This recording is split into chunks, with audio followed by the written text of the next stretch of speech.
물론 여긴 국민 라디오.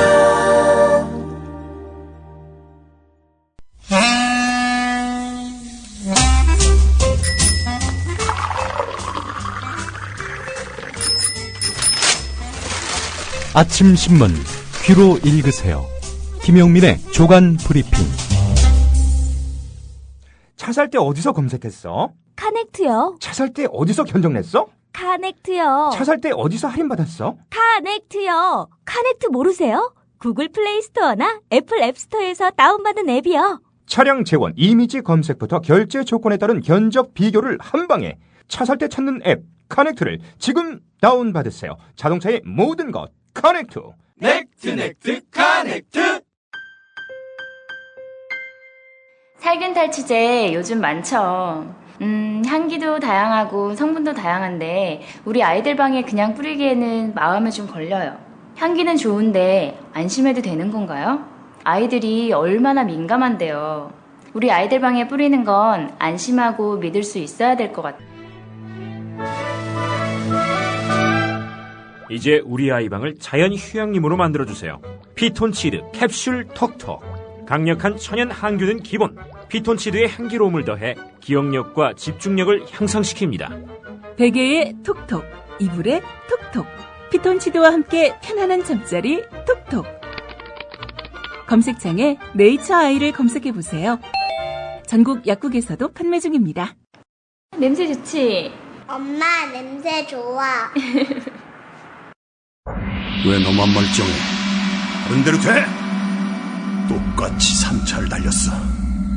삼겹살에 소주로 시작하고 호프로 2차 가고 마지막 포장마차까지.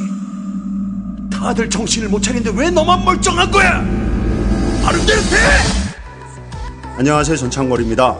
술 마신 다음날 새싹당 콩차 한 스푼을 뜨거운 물 1리터에 우려서 마셔보세요. 한 30분 지나면 내가 어제 과음한 사람이 맞나 의심이 들 정도로 숙취 해소에 도움이 됩니다. 첫 번째 제품 가격에 부담 느끼시는 분들 계셔서 이번에 포장 비용을 줄이고 부담도 줄인 새싹당 콩차를 새롭게 출시합니다. 인터넷 다음에서 새싹당 콩차를 검색하시고 전창걸닷컴으로 오세요. 전화문의는 070-8635-1288, 070-8635-1288로 전화주시면 되고요. 인터넷 판매는 언제든지 전화문의는 업무 시간에 해주시기 바랍니다.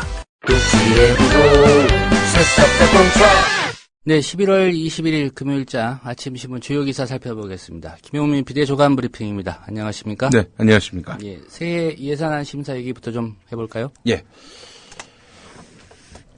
기초생활보장제 개편에 따른 내년 한 해 교육비 지원 추가 예산 정부가 밝힌 440억 원이 아니라 1,544억 원인 것으로 드러났습니다. 기초생활보장제 개편, 이건 한마디로 말해서 송파구 새모녀 법안이라고 보시면 되겠습니다. 예. 이 예산의 상당액을 정부가 각 시도교육청에다가 일방적으로 떠넘겼다고 합니다. 그런 식으로 예산안이 마련됐다는 겁니다. 자, 새모녀 법안 예산까지 교육청에게 떠넘긴 정부입니다. 아시는 대로 무상보육, 누리과정이라고 부르죠. 예. 이 무상보육의 예산, 약속은 중앙정부가 해놓고는 뒷감당은 다 지방교육청이 다 하라. 이랬던 정부 아닙니까? 그래가지고 이건 뭐 도저히 할 수 없는 일이다 라면서 지방교육청 교육감들이 집단 반발하지 않았습니까? 국고 지원 이루어지지 않으면은 한 푼도 책정할 수 없다. 뭐 이런 극단적인 반응까지 보였었는데요. 예. 어제 교육감들 회의에서는 뭐 집행 유보하겠다 이런 결론도 낸 것 같고요. 예, 그렇죠. 뭐 예. 일방적으로 무상 보육. 어쨌든 그것도 정부가 국민을 상대로 약속한 것이기 때문에 어떤 식으로든 한번 쥐어짜서 마련해보자 이런 취지인데요. 그런데 이 새모녀 법안 예산까지 정부가 교육청에다가 떠넘겼다는 겁니다. 한겨레가 입수한 교육부의 기초수급자 교육급여 부양의무자 기준 폐지에 따른 국고 및 법률 쟁점 검토. 참 이름 깁니다. 이 보고서를 보면은 교육비 지원 대상자의 부양의무자 기준을 폐지하는 데 들어가는 내년도 총 예산은 1,544억 원인 것으로 드러났는데 예. 440억만 책정했다는 겁니다. 그래서 이제 이걸 다 지방교육청에다가 떠넘긴 그런 꼴인데요. 예. 여야 제대로 검토하지 않고 이렇게 처리하기로 합의를 해서 더 큰 논란이 되고 있습니다. 예. 글쎄요, 뭐 여당이 그러는 거는 뭐 지금 교육청한테 떠넘기는 거 뭐 다반사를 해왔기 때문에 야당은 이런 거 안 챙기고 뭐 하는지 모르겠네요. 지난번 단통법 같은 경우도 그냥 뭐 눈 감고 통과시켜 준 거 아니겠습니까? 야당이 이제 힘이 없는 정도가 아니라 아주 무능한 게 아닌가라는 그런 비판을 피할 길이 없을 것 같습니다. 예. 자, 앞서 이야기하신 대로 누리과정 예산 편성 합의 어제 있었습니다. 새정치민주연합의 김태년 교문위 간사 그리고 황우여 교육부 장관 그리고 신성범 새누리당 교문위 간사 이렇게 셋이 모여가지고 타협을 했었는데요. 그래서 결국 국고 지원 일부 하기로 뜻을 모았습니다. 예. 다만 예결위에 넘어갔을 때 뭐 조정은 가능하다 이런 식의 여지를 남겨놨는데요. 자, 이런 식으로 여야가 타협을 봤는데 갑자기 새누리당 원내 수석 부대표인 김재원 의원이 끼어들었습니다. 근데 발언이 아주 상당히 심각합니다. 세월호 특별법 협상 타결 당시처럼 여야가 첨예하게 맞서는 사안에서 친박 핵심 인사가 또 다시 강경론을 들고 나온 겁니다. 세월호 특별법과 관련해서 유족들의 뜻을 반영하는 유족의 그 어떤 특검 임명 과정에서의 자기 목소리 내는 데 있어서 정치권이 이걸 수렴할 여지를 남겨놓은 이런 합의에 대해서도 이거 안 된다 라면서 어깃장을 냈던 김재원 대표 아닙니까? 이 사람 이렇게 여야 간사와 황우여 교육부 장관이 누리과정 예산 편성에 잠정 합의한 것과 관련해서 황우여 장관이 월권을 했다라면서 목소리를 높였습니다. 잠정 합의를 부인하며 이렇게 말하자면은 어깃장을 놓은 것이죠. 예. 자, 그래서 이제 서영교 새정치민주연합 원내대변인은 새누리당이 김재원 당이냐 이렇게 맹비난을 퍼부었는데요. 새누리당 안에서도 의도는 알겠지만 이거 지나친 거 아니냐라는 쓴소리가 나왔다는 겁니다. 김재원 의원 지난 9월 초에 세월호 특별법 문제로 전국이 꽉 막힌 상황에서 정의화 국회의장이 협상 중재자로 나서겠다는 제안을 했었을 때 그때 단칼에 거부했었죠. 예. 전직 당대표인 황우여 장관 그리고 정의화 국회의장까지도 말하자면은 자기 수하에 있다 이렇게 인식하고 있는 것일까요? 예. 김재원 의원 당시에 그 정의화 국회의장을 상대로 해서 내용을 잘 모르시는 의장께서 독자적인 안을 내신다고 하면 분란만 가속화시킬 수 있다라고 중재 제안을 일축한 바 있습니다. 예. 김재원 의원이 이렇게 막가파식으로 나오는 것은 결국 뭔가 청와대로부터 직접 가이드라인을 제시받은 것이 아니냐 이런 의문을 갖지 않을 수가 없습니다. 예. 김무성 대표를 겨냥한 발언도 했었습니다. 9월 말경에요. 네. 이렇게 얘기했죠. 예. 나 모르게 대표가 여러 말을 할 수 있는데 내가 있는 한은 수용이 안 될 것이다. 네. 예. 대표 위에 있는 겁니까? 이 양반의 지금 직함은 새누리당 원내 대표도 아니고 수석 부대표. 원내 수석 부대표. 예. 예. 부대표라는 건 있고요. 네. 수석에 좀 방점을 찍고 있는 것 같습니다. 예. 그래서 원내 지금 수석. 새누리당 안에서 또 새정치민주연합도요. 김재원 부대표라고 하지 않고 김재원 수석이라고 합니다. 그래서 저는 청와대 수석이 됐나 이 사람이 봤더니 그건 아니었습니다. 자, 세금 수입 실적이 갈수록 떨어지고 있습니다. 이런 추세라면은 올해까지 3년 연속 세수 결손에 이어서 내년 내후년도도 장담할 수 없는 세수 펑크 고착화가 우려되는 상황입니다. 관련한 기사가 한국일보 1면에 실렸는데요. 기획재정부가 발표한 11월 재정 동향에 따르면은 올 들어 9월까지 세수 진도 비율은 70.5%로 지난해 같은 시점보다 5%포인트 낮았습니다. 목표한 대로 세금이 거치지 않을 뿐 아니라 덜 거치는 규모도 커지고 있다는 얘기입니다. 왜 그러겠습니까? 세월호 참사에 따른 내수 부진, 환율 영향 때문이라는 분석이 나오고 있는데요. 정부는 올해 세수 결손이 8조에서 9조 정도라고 예상을 했는데요. 하지만 지난해 8조 5천억이 부족했던 걸 감안하면 그 규모는 더욱 커질 가능성이 높습니다. 세수 부족은 결국 재정 부담으로 이어지는데요. 국세 수입은 감소한 반면에 경기 부양을 위해서 적극적으로 재정 집행을 늘림에 따라서 9월까지 통합 재정 수지 적자 폭은 지난해보다도 4조 4천억, 관리 재정 수지 적자 폭은 5조 9천억 커졌습니다. 중앙정부 채무가 500조 시대를 맞이했다. 이렇게 이야기해도 과언은 아닙니다. 어떻게 되겠습니까? 다음 정권 또 미래 세대의 부담으로 고스란히 남게 된다는 것이죠. 자, 경기 부양을 위해서 돈을 잔뜩 풀었는데 현재 상황은 세금 수입이 갈수록 줄어드는 상황이란 말이죠.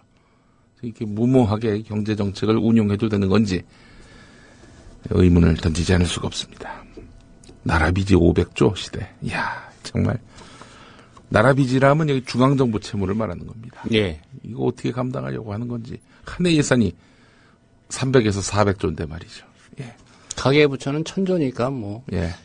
예. 이 눈에 안 보이니까 사람들이 경각심을 갖지 않고 있습니다. 이 조라는 단위가요. 네. 억보다 작아 보이는 그런 느낌이 듭니다. 하루 뭐 4대강에 22조, 뭐 수공에 8조 뭐 이렇게 네. 조 단위로 나오다 보니까 네. 좀 무감각해진 거죠. 그 앞으로 우리가 조로 부르지 말고 억으로 부르면 안 되겠습니까? 예를 들면 500조면은 500만 억이 되는 거 아닙니까? 좀 커 보이게요. 예. 예. 500만 억. 예. 그럼 저 우리 MB가 날린 돈 100조는 어떻게 되는 겁니까? 100만 억이 되는 거 아니겠습니까? 예. 잘못 말하면은 100만 원으로 들릴 수도 있겠네요. 예. 100만 억. 500만 1억이 억. 100만 번 있다. 예. 예. 평생 1억 한번 만져봅니까? 우리 저 평범한 서민들이 말이죠. 예. 자, KDI 가계부채 보고서는 한겨레 일면에 실렸습니다. 2000년 중반 부동산 폭등기에 대거 돈을 빌려서 집을 샀던 베이비붐 세대, 바로 50대 아니겠습니까? 이 50대가 현재도 부채를 거의 줄이지 못해서 각 연령대 가운데 가장 많은 부채를 짊어지고 있는 것으로 나타났습니다. 10년 안에 이 은퇴가 본격화되면은 가계부채 문제는 더욱 심화될 것이 분명한데요. 50대 폭탄론을 국책연구기관인 한국개발연구원이 들고 나왔습니다.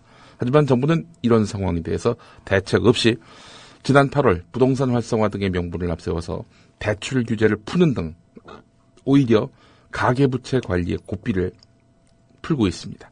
얼마든지 빌려가시라. 이런 때 집 사지 않으면 언제 살 거냐. 좀 이러고 있다는 거죠. 자, 최근에 가계빚 매월 5조씩 늘고 실질 임금 증가폭은 점점 감소하고 있는 추세인데 나라도 나라지만 개인도 특히 50대도 고민이 이만저만이 아닌 그런 세대입니다. 가구주 연령대별 부채 비율을 보니까 20대 0.9, 30대 14.9, 40대 32.4, 50대 35.1, 60대 11.6, 70대 4.8%로 이렇게 나타났습니다. 예. 2013년 기준입니다. 40, 50대가 많은데 이제 이 사람들이 한 10년, 20년 지나면 은퇴를 하지 않습니까? 예. 예. 그때가 심각하다는 거죠. 네, 그렇죠. 물론 지금도 문제가 크긴 합니다만. 예. 빚내서 집 사라. 이런 정부의 꼬드김 절대 넘어가시면 안 될 것 같습니다. 대책 없는 정권입니다. 지금 국민들의 주거 걱정을 해서 그렇게 규제 풀어가지고 집 마음대로 사시라 빚내서 이러는 거 아니지 않습니까? 자기들 뭔가 경제 실적 좋게 보이려고 그렇게 해서 부동산 경기 활성화시키려고 하는 거 아닙니까? 국민의 빚 감당 이거 그네들 눈에는 관심사겠습니까? 현명한 국민이 되어야 합니다. 지금 온 나라가 빚더미죠. 가장 상황이 심각한 곳이 바로 인천광역시입니다. 이런 인천광역시가 얼마 전에 아시안게임을 했고요. 아주 대실패를 냈다는 그런 평가를 받고 있습니다. 자, 인천시가 아시안게임 준비와 조직위원회 운영비 지원으로 빚더미에 올라서 복지 예산마저 대폭 삭감하고 있죠. 이런 가운데 아시안게임 조직위원회가 성과급 잔치를 한 것으로 알려졌습니다. 인천시와 조직위의 말을 종합해보면은 조직위는 최근 직원 400여 명 전원에게 텔레비전과 세탁기, 냉장고 등의 가전제품을 지급했다고 합니다. 대회 운영에 필요한 가전제품을 후원사로부터 50여억 원어치 구매하는 계약을 체결했는데 실제 구매액이 계약 금액에 미치지 못해서 예산이 남아 돌자 직원들에게 가전제품을 사줬다는 겁니다. 일부 직원들은 대회가 끝난 다음 후원 항공사로부터 항공권을 후원받아서 외국을 다녀온 것으로 전해졌습니다. 조직위는 또 전 직원에게 휴일 근무수당 명목으로 직급에 상관없이 일괄적으로 225만 원씩 지급하고 계약직 직원 상당수의 계약 기간은 1개월에서 2개월 이렇게 연장해 줬다고 합니다. 인천직원계좌는 예산이 남았다면 정산 후에 반납하는 것이 타당한데 조직위가 직원들을 위해서 잔여 예산을 소진하는 것은 적절치 못하다 이렇게 말했다고 합니다. 경향신문 이면으로 가보겠습니다. 이 광물자원공사가 자본 잠식 가능성이 현실화됨에 따라서 국회에 자본금 1조 원 증액을 요청한 것으로 확인됐습니다. 이명박 정부 당시 해외 자원 개발 실패로 이 광물공사의 재무 건전성이 악화됐기 때문인데요. 예. 광물공사가 부채 비율 급증 등 재무 건전성 악화를 막기 위해서 현재 2조 원의 자본금을 3조 원으로 증액하는 한국광물자원공사법 개정안 통과를 국회에 요청했다는 겁니다. 광물공사의 올해 예상 영업 손실은 1,595억 원으로 작년 말 기준 유보금 1,492억 원을 상회합니다. 늦어도 내년 상반기쯤에는 부분 자본 잠식이 시작될 것으로 예상됩니다. 정부에다가 요구할 게 아니라 이명박 씨한테 요구해야 되는 거 아닙니까? 예, 형제에게 요구해야겠죠. 예, 멀쩡한 광물공사를 걸레로 만들어놨는데 그 이명박 씨가 책임져야 되는 거 아닙니까? 예, 이런 얘기 하더군요. 최근 언론 보도 보니까요. 네. 이 자원 외교라는 것은 한 5년, 10년은 지켜봐야 된다. 예. 5년, 10년 뒤에 실패한 걸로 드러나면 어떻게 되는 겁니까? 그 얘기가 없습니다. 예, 그 얘기가 없어요. 예, 5년, 10년 뒤에는 내가 어떻게 하겠다라는 얘기가 없습니다. 예. 그때도 손해 본 상태라면은 내가 어떻게든 뭐 다 뒷감당하겠다. 뭐 이런 말이 전혀 없었다는 거죠. 예, 아마도 그때 가서 또 한 5년, 10년 더 봐야 된다라고 얘기할지 모르겠죠. 그렇죠. MB 관련한 기사 또 보겠습니다. 중앙일보 일면 기사인데요. 내년 초 시공사 선정을 앞둔 140억 달러 규모의 쿠웨이트 신규 정유공장 건설 사업, 입찰 의향서를 낸 현대건설 등 국내 대형 건설업체들에게 최근 발주처로부터 한 장의 공문이 날아들었습니다. 4대강 사업 담합으로 처벌받은 내용을 상세히 소명하라는 겁니다. 한 대형업체 관계자는 해외 건설 사업에도 경쟁이 심해지다 보니까 해외 경쟁사가 4대강 사업과 관련해서 국내 업체가 담합으로 처벌받은 것을 집중적으로 물고 늘어지고 있다면서 이로 인해서 입찰에서 배제되지 않을까 걱정된다. 이렇게 말했다는 겁니다. 예. 4대강 사업 열심히 했는데 그 당시 그 업체들끼리 담합을 했던 거 아니겠습니까? 이런 식의 그 과거가 있다면은 어떤 정부가 이 업체에다 맡기겠습니까? 또 자기들 정부 사업에 대해서도 또 이렇게 담합하는 식으로 뒤통수 치지 않겠는가? 염려하지 않겠습니까? 예. 예. 중앙일보 이 기사는 그러니까 앞으로 담합하지 말아야 된다는 데 초점이 맞춰져 있다기보다는 네. 왜 이런 걸 수사해가지고 예, 우리 건설업체들 해외에서 수주하는데 장애를 주느냐 네. 뭐 이런 톤 같습니다. 예, 그렇습니다. 그러면서 또 다른 페이지를 보니까 관련 기사가 있는데요. 담합을 부르는 턴키라고 하는 것이 설계와 시공 일괄적으로 입찰하는 걸 말하는 거 아닙니까? 예. 턴키. 그리고 또 최저가 낙찰. 이거가 어떻게 기업들 책임이냐. 이명박 정권이 판을 깔았다. 뭐 이명박이란 말은 제가 집어넣은 겁니다. 정부가 판을 깔았던 것이다. 왜 이런 식으로 턴키와 최저가 낙찰 이 시스템을 만들어가지고 기업들로 하여금 거기에 맞추도록 하게 해가지고 끝내는 이익을 남기기 위해서는 담합을 할 수밖에 없었던 거 아니냐라는 식의 그 항변을 중앙일보가 기업들을 대신해서 하고 있습니다. 예. 은행에 돈을 많이 쌓아놔서 도둑이 들게 왜 만들었느냐, 뭐 이 논리 아닙니까? 그렇죠. 이것도 MB한테 가서 물어보실 일 같네요, 보니까. 지들이 잘못한 거는 전혀 생각하지 않고 말이죠. 서울신문 일면으로 가보겠습니다. 국민체육진흥공단이 지난달 감사에서 밝힌 경륜 경정사업본부 한 차장의 일탈 내용은 충격적입니다. 이 차장은 직장 상사로부터 받은 교육훈련 명령을 취소시키고 상사를 처벌하기 위해서 인사청탁 민원을 시도했습니다. 하지만 결과가 신통치 않으니까 시작한 일은 마무리가 잘 돼야 빛이 난다면서 오히려 민원인을 협박하고 해코지했습니다. 이 차장은 그 민원인이 경륜 경정게임에 배팅한다는 고객 정보뿐 아니라 여러 남자를 만나고 있다는 허위 사실까지 부풀려서 이렇게 소문을 내가지고 결국 남의 가정을 파탄시켰다는 겁니다. 이 차장은 고객으로부터 금품을 챙겼고 회사 서류를 개인적으로 보관하다가 적발되기도 했습니다. 공단의 윤리, 직원행동 강령, 인사복무 규정 모두 어긴 것입니다. 인사청탁이 먹히지 않으니까 도박, 불륜 이런 소문을 내서 해코지했다는 거지요. 비뚤어진 신의 직장이다. 이렇게 지적하고 있습니다. 이렇게 공공기관 직원들의 일탈과 비리가 도를 넘고 있는데 기관 처벌이 느슨한 데다 철법통이라는 인식이 강해서 근무 기강 회의로 이어진다는 것이죠. 그러면서 서울신문은 강성 노조를 또 들먹입니다. 노조의 문제입니까 이게? 직원들의 일탈과 비리 이게 있다면은 노조인들 그거 어떻게 보호합니까? 불가능하지요. 직원들의 일탈과 비리를 제어하고 제지할 내부 감사 이것이 상당히 미흡하다는 그런 지적을 오늘 서울신문이 제기하고 있습니다. 정치권 소식으로 넘어가 보겠습니다. 경향신문 사면을 보니까 말이죠. 네. 박근혜 대통령과 새누리당 김무성 대표 등 당 3역이 어제 청와대에서 만났습니다.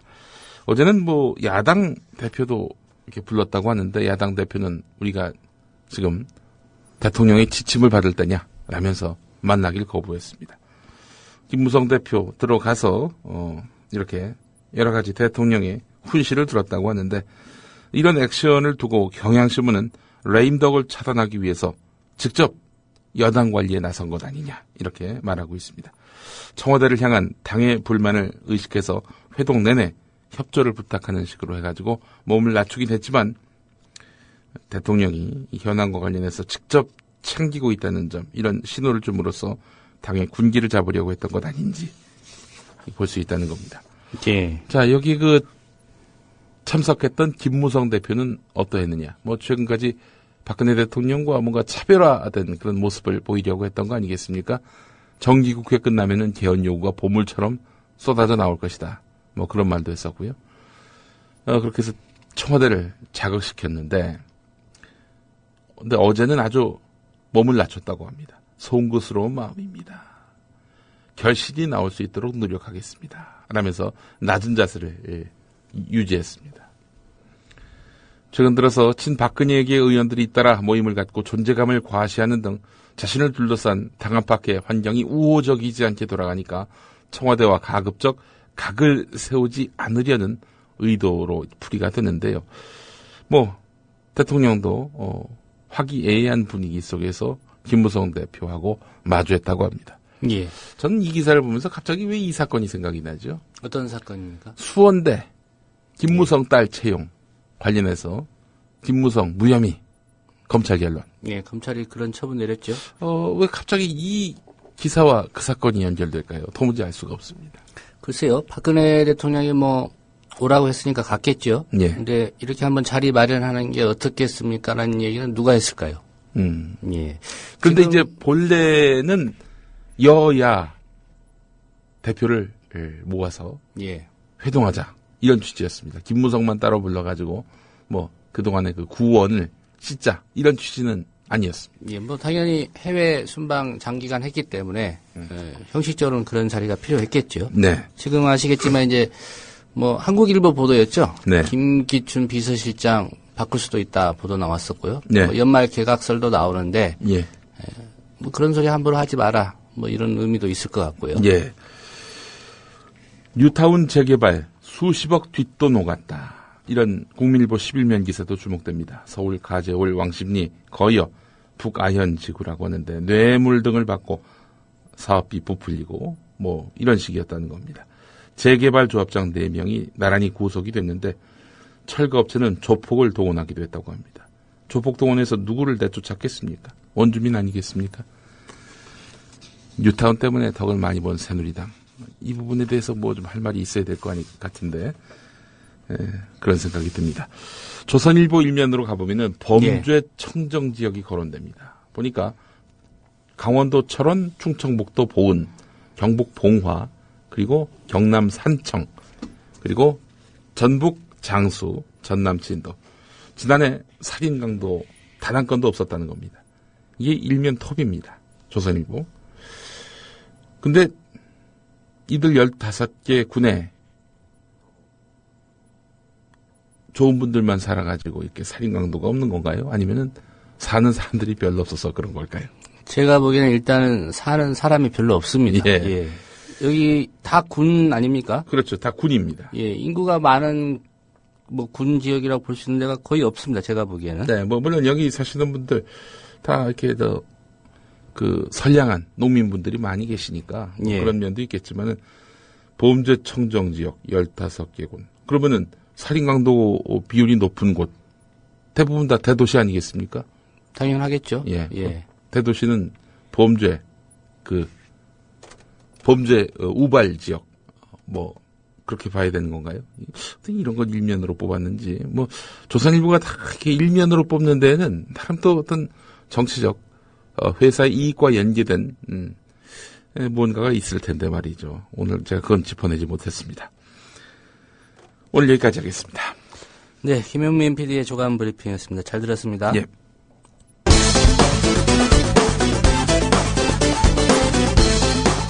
지난 8월 세월호 특별법과 관련해 새정치민주연합 박영선 원내대표가 세월호 유족 뜻과 반대되는 합의를 해줘서 결국 파기됐지요.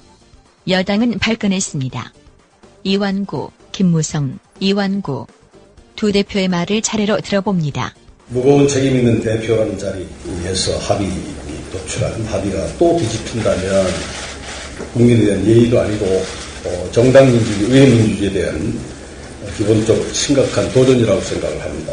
신랄한 협상 끝에 극적으로 타결한 세월호 특별법 제정 합의가 야당 내의 이견으로 끝내 불발되어가고 있습니다. 매우 안타까운 일입니다. 여야 합의를 2번이나 뒤집고 대화와 타협의 의회 정신을 뺀 것은 다음 문제입니다. 지금 우리에게 가장 중요한 것은 민생경제 살리기입니다.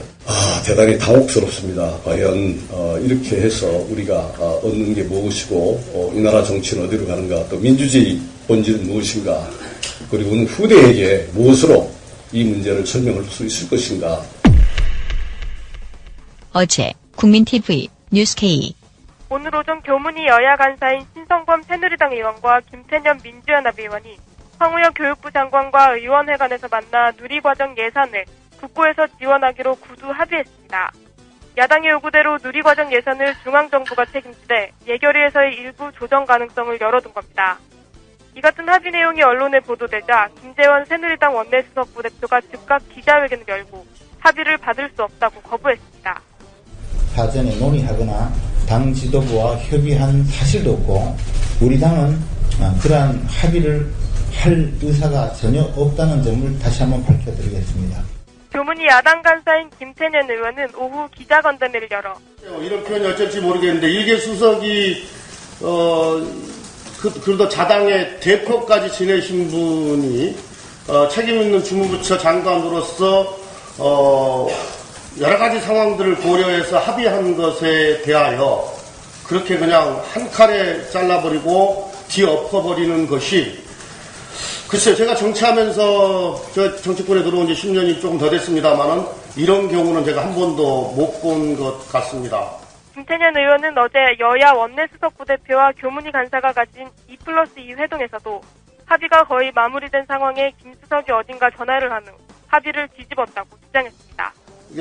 넷이 앉아서 싹 다 정리를 했는데 김정은 수석이 전화를 해보더니 안 되겠다고, 안 된다고 한다고. 도대체 어디다가 전화를 했는지 모르겠어요. 그러니까 뭐 어디 보이지 않은 이 협상을 지휘하는, 조정하는 마크가 있는지 잘 모르겠습니다만. 서영교 민주연합 원내대변인은 새누리당은 김재원 수석의 당이냐고 비난했습니다. 새누리당은 대한민국 국회가 김재원 수석에 의해서 좌우지되어야 합니까?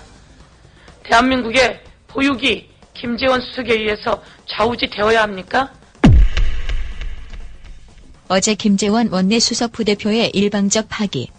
새누리당의 김무성 대표, 이완구 원내대표는 어떻게 봤을까요?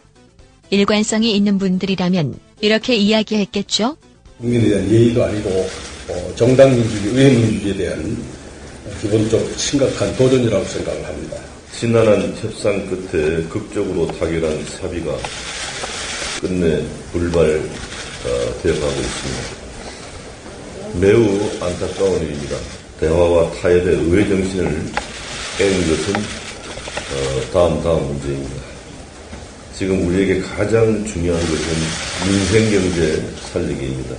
대단히 당혹스럽습니다. 과연 이렇게 해서 우리가 얻는 게 무엇이고 이 나라 정치는 어디로 가는가, 또 민주주의 본질은 무엇인가, 그리고 후대에게 무엇으로 이 문제를 설명할 수 있을 것인가.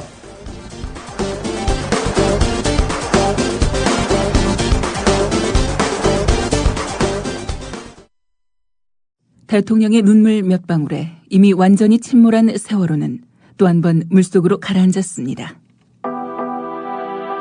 수학여행을 가던 길이었는데 정말 다행스럽습니다. 전원이 다 구조됐다는 소식, 이 소식 전해드립니다. 군 당국은 해군 함정들은 물론이고 육군과 공군까지 동원 가능한 모든 전력을 침몰 사고 현장에 급파했습니다. 담화 내용을 보면요, 예상을 뛰어넘은 일종의 국민들한테 좀 충격을 준 것 같습니다. 그런 면에서 본다면 대통령의 이제 담화는 매우 성공적이었다, 저는 그렇게 보여지고요. 유병헌 씨의 도피를 돕다가 체포된 30대 여성 신모 씨의 모발과 순천 별장에서 가져온 체액이 묻은 휴지의 DNA 검사 결과가. 언론이 사회의 공기라고요? 갈 길을 잃어 표류하면 흉기가 될 수 있습니다. 권력과 자본으로부터 완벽하게 독립한 협동조합 언론, 미디어 협동조합. 조합원이 돼 썩지 않도록 계속 커가도록 힘이 돼주십시오. 조합원 가입은 미디어 협동조합 국민TV 홈페이지에서 하실 수 있습니다.